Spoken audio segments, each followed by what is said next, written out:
This is Spinnaker3 here with the Mojo gameplay guide, and today I will be showing you 3 different ways that you can play Mojo depending on what the nodes and scenarios are to push him to his maximum efficacy. The first rotation I'll be covering is the standard rotation, and this is probably the one you'll use the most in regular questing. And my recommended Mystic Dispersion mastery level is either 3 out of 5 or 4 out of 5. So to showcase this rotation, I skipped a little bit of the prompt ramp up, but obviously your goal is to complete as many prompts as possible. And the key here is throwing the special 2. You do not want to throw a special 3 in this rotation because the special 3 puts the same number of degenerations as the special 2, but it costs an extra bar of power. So you're losing out on getting even more special 2 damage in. So you'll notice that a lot of times I just end my combo earlier. Right there, I just dexed into my special and special intercepted him just so I can get off the special 2 without being pushed to a special 3. And this is why I don't recommend having 5 out of 5 Mystic Dispersion for this, because Mojo puts a lot of hater buffs on the opponent, and this just feeds into his Mystic Dispersion power gain, and he shoots up really high. So you'll notice right there, I ended my combo after 1 hit into my special 2, just so I get the special 2 off.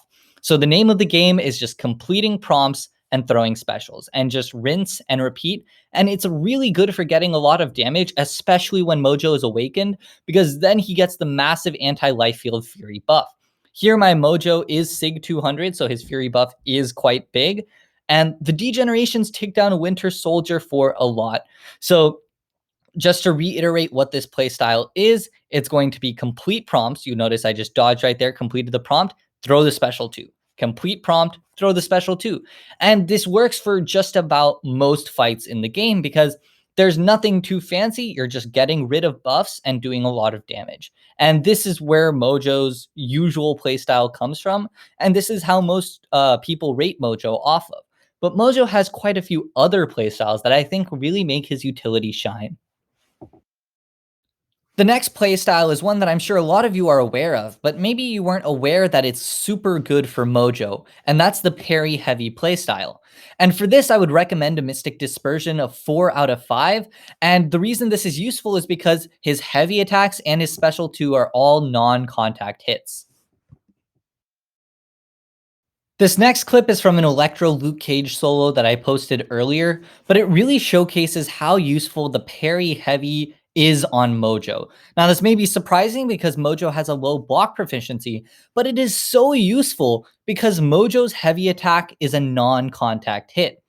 And this means that Mojo can bypass nodes like Thorns, Psychic Thorns, because it's also energy, Electros, which is what is being showcased right here against Electro Luke Cage, and Killmonger. And these are some tricky defenders and nodes to get around without the right counter. And Mojo is a good counter for some of these nodes when he plays with his Parry Heavy style. His special 2 is also all projectile hits. So the name of the game here is to just Parry Heavy while completing prompts and go up to a special 2. Again, you don't want to go to a special 3 because the special 2 is optimal for damage, and your special 2 also is non-contact. So that's why I recommend a Mystic Dispersion level of 4 out of 5. That way you get a good amount of power to still get to the special 2 while not hitting the opponent as much, but you'll still not be pushed all the way to a special 3. I mean, you notice I'm still getting dangerously close in this solo to a special 3. But the reason this is also good is because Mojo has a synergy with MODOK. You'll notice that every time I heavy attack Luke Cage, I get an Incinerate put on Luke Cage, and that's coming from the MODOK synergy. And this really helps boost up Mojo's damage because it's a pretty potent Incinerate. I mean, it's 80% of Mojo's attack value being done. So this is just a really nice way of getting around some tricky nodes, and it's a very helpful non-contact playstyle. And even though Mojo's block proficiency isn't the greatest, it still is able to get around a lot of tricky nodes, especially with the Guardian synergy. So this style of gameplay may be a little slower, but it'll be very effective when you need it to. This next playstyle is a personal favorite of mine, and it's one that I kind of discovered.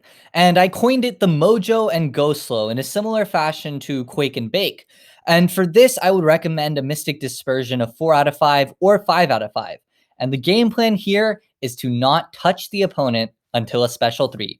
I'll show you what I mean right now. So this is a takedown of the 6.2.2 Mr. Sinister that I uploaded a while back. And you'll notice right here that Mr. Sinister has the node Caustic Temper on him. So I need a Fury buff to deal a regular amount of damage. Otherwise, I'm only doing 10% of my normal amount. And the other part is any contact with Mr. Sinister has a 50% chance to place a poison on me. So how am I getting around this? Well, with Mojo, I am literally just sitting in the back and camping. I am just holding block, parrying, and completing prompts. And every time that I complete a prompt, I put a hater on Mr. Sinister, which gives him a degen, which gives me power, which races me up to a special 3, and then I throw the special 3. So let me break down all of that. So when I complete a prompt, what happens is that a hater goes on Mr. Sinister. This is a buff that is completely useless, but when it expires, I place a degeneration on Mr. Sinister. This allows me to basically do damage to Mr. Sinister without even touching him. Just right there, a degen went on Mr. Sinister and I never even touched him. So that's the first step. The second step is every time I complete a prompt, I gain 50% of a bar of power. So that's helping me passively gain power all the way up to a special 3. And the reason why I'm wanting to throw my special 3 in this case is because it still places the degens on Mr. Sinister, but in game mechanics, it only counts as one hit. So I have the least amount of chance to ever even get a poison on me. So once again, it's a very slow play style. I'm just sitting in the back, holding block, parrying, mixing in some dexes so I don't take too much damage on the block, and throwing a special 3. But you'll notice that it's actually very effective. This is Mr. Sinister, a boss who has stumped many players who are roadblocked at this point.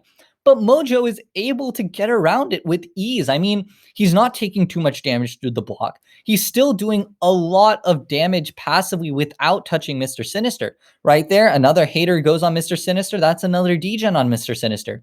Every special 3 puts 5 degenerations on Mr. Sinister.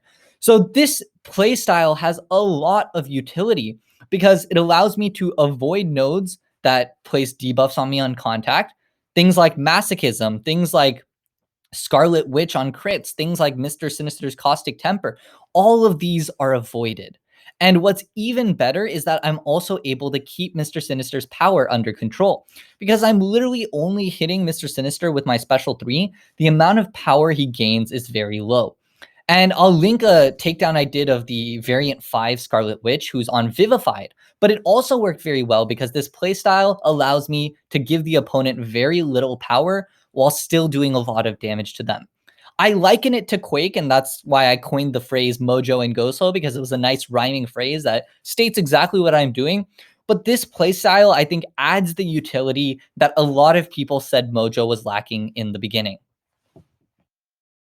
So I'm a huge fan of Mojo, and that's why I've just been trying to find different ways to play him that allow him to access so much utility and combat so many different nodes. So if you enjoyed this content, please like, subscribe, and comment if you want me to do any other Mojo content or gameplay or guides like this one. And I will catch you later.